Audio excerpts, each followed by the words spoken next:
boat off the South Florida coast today. It was no accident. I'll show you what happened. We're going to go underwater to get a first-hand look at something we report on all the time, one of those new artificial reefs. But they had to sink a tugboat to make this one a reality, Sal. We're going to show it to you. A huge explosion off the coast of Key Biscayne today, but it was no accident. The old tug was blown up and sent to the bottom near Key Biscayne, where it's going to become the latest in a long line of artificial reefs dotting our oceanscape. Channel 7's Michael Williams gives us something we don't get very often, a close-up look at the tug's watery new home.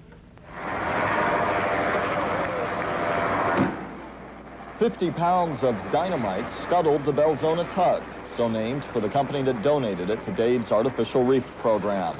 As pleasure boats looked on, it plummeted 78 feet to the sandy bottom a few miles off Key Biscayne. An hour and a half later, I was manning the conning tower as a small group of divers took an inaugural tour of Dade's 29th artificial reef. Marine life will start moving in soon.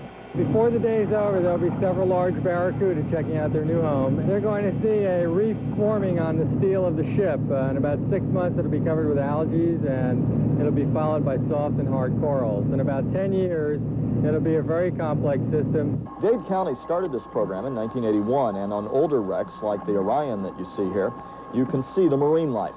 Artificial reefs cannot duplicate a natural marine habitat, but where it's been destroyed or never existed at all, they provide an alternative.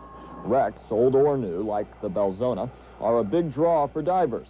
Before they're sunk, the Coast Guard thoroughly inspects them, and all doors are removed to make them safe. The whole thing is just it's good for everyone. It's good for the economy, good for the divers, good for the fish, good for the area so that we can, generate new life.